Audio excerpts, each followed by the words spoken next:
Waktu yang terbaik untuk sholat duha. Ustaz, kapan waktu yang terbaik untuk sholat duha? Sholat duha itu pertama waktunya dulu. Waktunya dimulai sejak waktu syuruk. Syuruk itu awal duha. Ingat ya? Perjalanan matahari yang bergerak dari mulai terbit, fajar terbit, sampai berada di posisi tempat terbitnya, sampai nanti bergeser lagi, sekira bayangan itu 1 tombak kurang lebih. Kalau kita nanam tombak, ya sampai kokoh ada matahari, bayangannya sudah 1 tombak gitu ya, sama dengan itu gitu. Nah, kan nanti bisa jadi memanjang, bisa jadi mengecil kan. Nah itu waktunya syuruk namanya. Pergerakan mataharinya disebut isyraq. Berada di porosnya disebut masyrik namanya. Bayangan yang 1 tombak ini itu sudah masuk waktu syuruk. Syuruk itu awal duha. Jelas? Awal duha. Di awal duha ini ada kemuliaan. Hadisnya sahih. Sahih sekali. Di At-Tirmidzi hadisnya. Qala Rasulullah sallallahu alaihi wasallam, Rasulullah SAW bersabda, atau kama qala, man shallal ghadata fil jama'ati. Di redaksi lain fil masjid. Siapa yang menunaikan salat subuh dengan berjamaah. Di hadis lain di masjid. Jadi ada 2 diksi di sini, 2 redaksi. 1 ditunaikan berjamaah, yang kedua di masjid. Saya mengambil jalan tengahnya saja. Yang prioritas itu yang dimaksud masjid. Salat di masjid. Tapi kalau ada uzur tidak memungkinkan ke masjid, nah ini. Biasanya sih uzur yang dimaknai di sini ada yang lekat dengan perempuan yang tidak memungkinkan ke masjid karena alasan-alasan yang ditoleransi oleh syariat. Dan itu nanti banyak riwayat menyebutkan statusnya sama dengan sholat yang ditunaikan laki-laki di masjid. Jadi ibu jangan berkecil hati, karena memang hati sudah kecil gitu. Kalau besar kan repot tuh, nggak bisa ketampung. Jadi kalau misalnya suami laki-laki ke masjid dan perempuan tidak memungkinkan karena alasan yang ma'dzur syar'an, ya ditoleransi oleh syariat, itu tunaikan di rumah dan nilainya sama dengan laki-laki yang ke masjid. Nah, kalau ingin dapat awal duhanya syuruknya, maka tunaikan berjamaah di rumahnya. Ya, misal dengan asisten rumah tangga atau ada anak yang nggak ke masjid, misalnya yang perempuan, sama-sama lakukan di rumah. Nanti ada 3 keadaan perempuan yang tidak memungkinkan untuk ke masjid boleh di rumah. Nah, baik. Sebelum 3 keadaan itu saya sebutkan, saya balik dulu supaya tidak terlampau melompat. Man shalal ghadata fil jama'ati aw fil masjid. Siapa yang menunaikan salat subuh berjamaah atau di masjid, kemudian thumma yaq'udu yadhkurullaha. Lalu dia tidak langsung beranjak, berzikir dulu. Duduk zikir. Saya telah terangkan di satu kesempatan di malam tadi kan, zikir itu banyak, bisa berdoa, bisa kalimat thayyibah, bisa baca Al-Quran, bisa ta'lim, itu bagian dari zikir. Ta'lim, kalau ada muhadarah, orang Arab bilangnya muhadarah, kalau kita ta'lim. Itu paling singkat, paling gampang, dapat sholat syuruk tuh paling enak tuh itu. Kalau Sabtu Ahad kan ada kajian subuh kan, enak kan tuh duduk. Nah itu kajian itu termasuk dari zikir yang mengingatkan kita dengan Allah. Itu dalilnya di Quran surah 3 Ali Imran di ayat 190-191 itu. Inna fi khalqis samawati wal ardi wa ikhtilafil laili wan nahari la ayatin liulil albab. Siapa ulul albab itu? Alladzina yadhkurunallaha qiyaman wa qu'udan wa 'ala junubihim wa yatafakkaruna fi khalqis samawati wal ardi. Nah, tafakkur itu masuk dalam kajian, konteks kajian. Ah itu sedang berzikir kepada Allah Subhanahu wa taala. Karena itu di hadis Muslim, komen Nabi terhadap orang yang sedang ngaji itu tinggi, menyampaikan 4 kemuliaan. Ya, majtama'a qaumun fi baitin min buyutillahi. Enggak pernah ada orang kumpul di salah satu rumah Allah. Kemudian kumpulnya itu spesifik. Yatluna kitaballahi wa yatadarasunahu fima bainahum. Mereka ngaji di situ. Ngaji, mempelajari ayat, mendiskusikannya. Illa kecuali orang-orang itu sedang disebutkan oleh Nabi mendapatkan 4 kemuliaan. Ghasyiyatuhum rahmah, dinaungi oleh rahmat Allah Subhanahu wa taala. Nazalat alaihimus sakinah, diberikan sakinah, ketentraman pada jiwa, ya. Kemudian wa haffathumul malaikah, dinaungi oleh malaikat, malaikat banyak berkumpul. Kemudian wa dzakarahumullahu fiman indah. Nah ini dia kalimatnya. Wa dzakarahumullahu fiman indah, disanjung-sanjung oleh Allah orang-orang ini, ya kan? Sanjung-sanjung oleh Allah di sekitaran makhluk yang ada di dekat arsy. disebut-sebut namanya. Ya, itu hambaku fulan. Fitnah disebut-sebut tuh. Fitnah nih. Masya Allah, datang jauh-jauh dari Jakarta. Disebutin tuh sampai selesai. Ya, Masya Allah. Itu disanjung tuh. Makanya Nabi itu mensupport kita untuk menghidupkan halaqah zikir. Nah, zikir itu salah satunya ada yang memahami dengan ilmu. Majlis-majlis ilmu, majalis ilmi. Nah, dalilnya dari mana? Yang Al-Mujadalah itu ayat 11. Ya. Ya ayyuhalladzina amanu idza qila lakum tafassahu fil majalisi fafsahu yafsahillahu lakum wa idza qila inshuzu syuzu yarfa'illahu alladzina amanu minkum walladzina utul ilma darajat. Paham ya? Nah, itu gambarannya. Nah, kemudian dia nggak langsung beranjak. Jadi setelah sholat 2 rakaat subuh, ya kan? Nggak langsung pulang, duduk dulu. Ada yang ngaji, ada yang ikut taklim, ada yang tilawah, ada yang ulang hafalan. Nah, sampai tiba bidayatul duha, awal duha. Awal duha itu disebut dengan syuruk itu. Ya, hatta bidayatul duha, sampai tiba awal duha. Ya, fa yusalli raka'ataini. Kemudian dia salat 2 rakaat di awal duha itu. Fakana alaihi ka ajri hajjin wa umratin. Maka dia mendapatkan pahala yang senilai dengan haji dan umrah.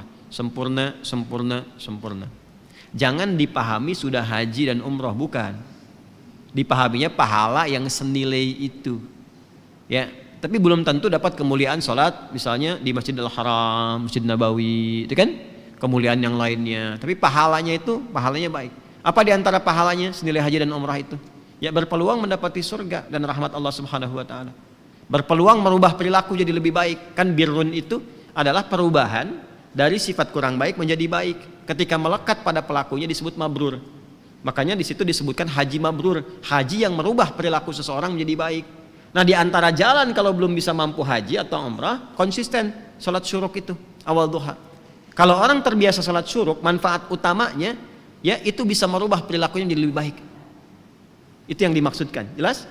Makanya didapatkan pahala senilai haji dan umrah. Dan itu mahal sekali. Ini awal duha. Pertengahan duha itu berlangsung, kalau sekarang tariklah waktunya 1 jam dari sholat subuh, ya 1 jam lah, kurang lebih 1 jam paling cepatnya. Jadi kalau subuh 4:30, awal duhanya itu awal syuruk jam berapa? 5:30, ya. Atau kalau mau garis aman kadang ada yang nambah 15 menit lagi, ada yang nambah 1,5 jam gitu ya, nggak ada masalah. Sampai matahari mulai naik sekitar jam 7:30, jam 8 lah, 7:30 sampai jam 8. Nah, itu sudah pertengahan duha. Kalau dikonversi ke jam sekarang, zuhurnya jam 12 kurang, ya sampai jam 10:30 lah pertengahan duha itu. Kalau lihat situasi sekarang ya, kadang-kadang panas kan, kadang-kadang agak mendung gitu. Sampai 10:30 itu pertengahan duha. Kalau awal duha, bilangannya 2 rakaat. Pertengahan duha bisa sampai 4. Bisa sampai 4. Umumnya. Manfaatnya banyak lagi. Itu yang dimaksudkan pengganti zikir dari seluruh tubuh itu.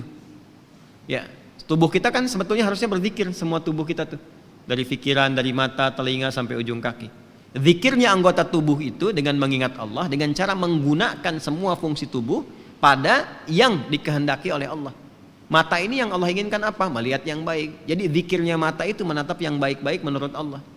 Ketika menatap yang buruk, dia sedang keluar dari jalur zikir. Demikian cara memahaminya. Nah, itu pengganti itu yang mengcover kewajiban itu. Wajib ini dalam konteks bukan wajib dalam seperti hukum fikih ya, bukan. Artinya sesuatu yang seharusnya melekat secara fitrah, ya. Nah, itu tertutupi oleh rakaat salat duha di pertengahan. Yang 2 rakaat itu. Kalau kita mau teruskan sampai 4 boleh. Ya, itu yang salah satunya bisa menjaga kita dari musibah umum yang mungkin terjadi. Ya, misal banjir di komplek misalnya, kita bukan komplek PTM ya. Komplek tertentu misalnya. Kalau di sini insya Allah nggak banjir. Ya, cuman kadang naik dikit. Insya Allah selesai. Banjir nih, nah, misalnya. Itu kan umum terjadi tuh. Kok bisa gitu ya? Yang seharusnya volume airnya tuh kelihatan tinggi, tapi ada satu rumah yang nggak kena air tuh balik lagi gitu. Nah, itu maksudnya. Macet nih sekarang kan? Udah macet sana sini macet luar biasa. Padahal si Komo nggak lewat kan? Itu menariknya. Yang konsisten ibadah ini itu tiba tuh bisa saja dipalingkan dari jalur macet itu. Ada yang ngasih tahu kah? Tiba-tiba ada polisi datang misalnya, Pak nggak usah kesini Pak, ini padat, Bapak lewat sini aja tuh. Kok bisa cuman Anda gitu kan yang diarahkan ke situ? Ya, Terus bisa jadi ada misalnya iring-iringan lewat, ya kelihatan, udah masuk aja sini, masuk tuh, ikut kan, bukan pindah mobil, maksudnya mobil yang ikut di belakang tuh, ya. Tapi kadang-kadang kan juga mengikuti mobil jenazah, ini ada orang soleh meninggal tuh masih beramal juga kan, ambulan diikutin di belakang. Nah itu, ya itu musibah umum yang kadang menimpa, tapi kita tidak mendapatkan bagian dari itu, terjaga. Bukan musibah khusus spesifik yang harus dialami untuk melatih ketangguhan kita dalam berkehidupan. Yang ketiga, akhir duha.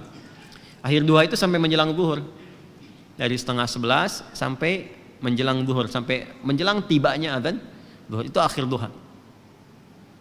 Itu bisa sampai 8 rakaat, bisa 2 sampai 8 rakaat. Kerjakan 2 ya, sama 4 kali. Seperti taraweh yang 11 rakaat itu kan 8 rakaatnya ada yang 2 deh, boleh. Mau 4 juga bisa. Tunaikan itu. Di antara fadilahnya bisa memudahkan limpahan rizki.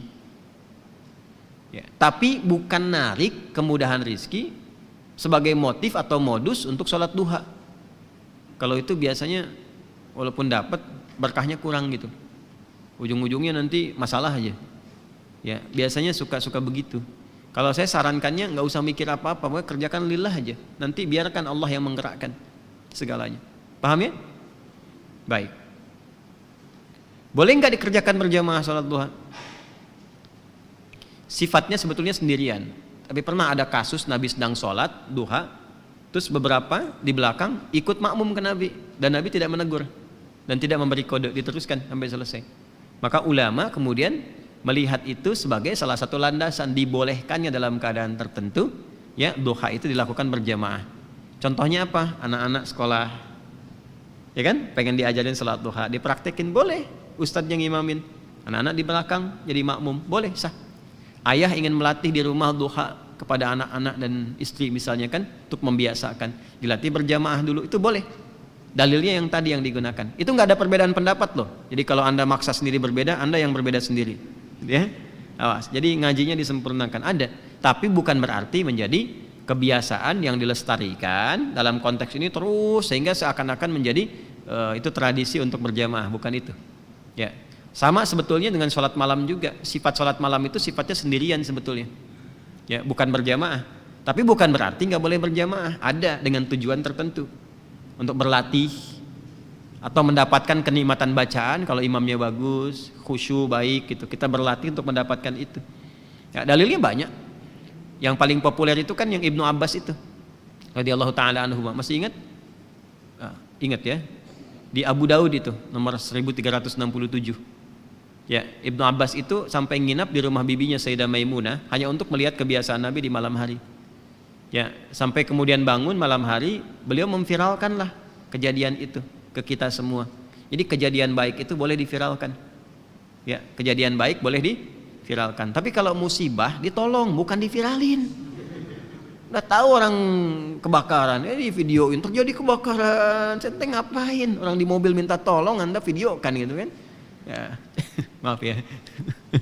Nah ini duha itu ya, yang ditunaikan itu 2 rakaat bisa 4 di akhirnya, itu bisa mempercepat datangnya apa? Rizki sesuai dengan kehendak Allah. Dan jangan selalu ditafsirkan dengan uang atau proyek, tidak. Kesehatan itu rizki, yang kalau sakit mungkin biayanya cukup tinggi. Ketenangan itu rizki, yang kalau gelisah keberlangsungan bisa ke psikiater atau psikolog, yang biayanya juga mahal juga. Makanya tenang itu mahal, Bu, Pak ya. Tenang itu mahal, dan itu solusi sekali, solusi. Kecuali kalau ada maksiat tenang, nah itu bermasalah.